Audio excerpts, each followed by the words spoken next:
Now let me start right away with my presentation, where I will have different pictures for you to look at, see, and also see in a way very carefully that you can make your own stories. You can make your own meaning.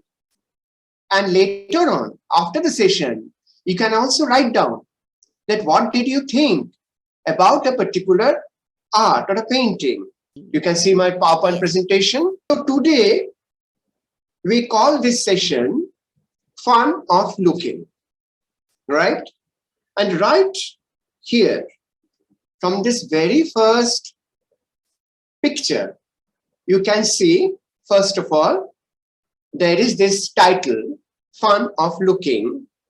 And on the left-hand side, you see a painting which looks like a bird, many birds, or maybe some kind of reptile. We'll come back to that later. And on the right-hand side, you see a small little sculpture of a man, a wooden sculpture. But what about that boy in the middle? Is this how he should be looking at art, upside down? Is this how we look at art, upside down? No, we stand straight and look at art. But look at this boy. Why? Why is he looking at art or reading that line, fun of looking, completely upside down? Okay, this is how he wants to see. He doesn't want to see everything the way we are looking at. We are looking at, we can see the title, Fun of Looking Straight. The picture is also straight. But this boy is really funny.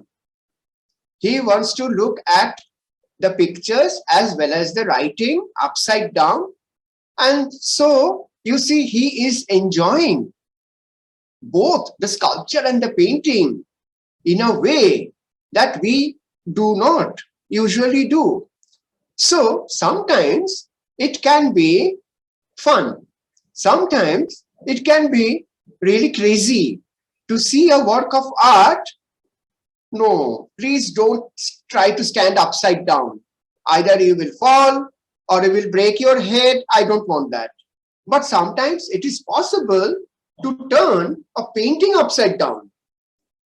Look, when this boy is looking at the pictures by him, he himself being upside down, then what exactly he is looking at? I'm really interested what he is looking at, particularly the left painting. It doesn't look bad now. Does it look bad upside down? No, it may not be the correct way, but still it's interesting. And suddenly the man, he also now is upside down just because this boy is looking at them upside down.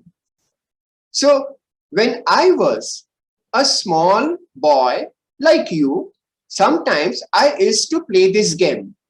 Sometimes I love to look at a painting which is there on the page of a book or somewhere, and then I would love to put it upside down and see whether it is still interesting or funny or meaningful or what.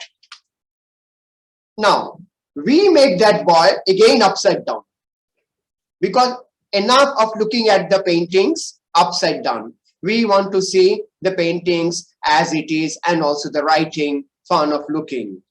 But we have turned the boy upside down, but he is still smiling. He is very happy. So this is one of the funs of looking at art, by looking at art not from just one side, but from different sides, and sometimes even making it upside down. Now let me show you another small little clay toy or a sculpture. But this is made in clay, okay? And I'm sure you have already found out, you can feel, you can see that whatever it is upside down. But I'm also sure some of you have already been able to make out that how it looks like, what it becomes when we put the same sculpture not upside down but right side up, like this. Now, next, okay, enough of upside down.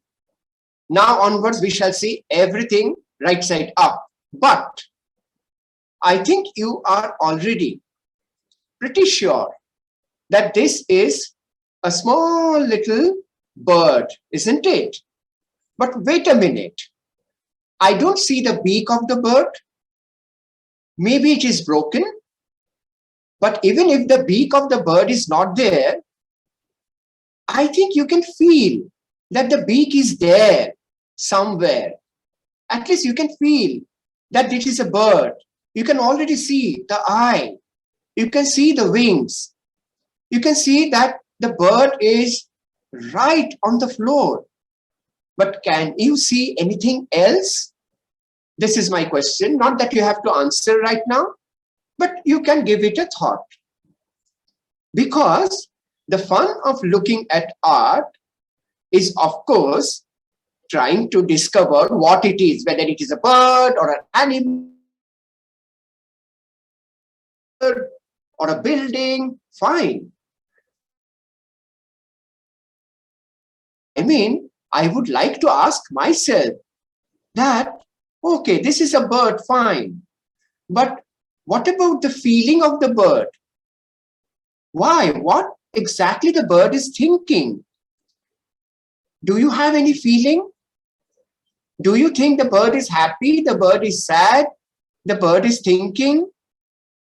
Because although it is a clay bird, but in the clay bird, there is also the feeling of the real bird. Now, what is that feeling?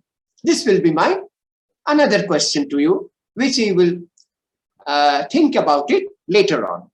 Now, let us go to the next one.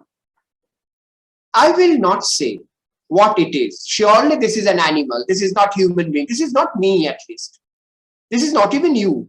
So it should be one animal. What is that animal?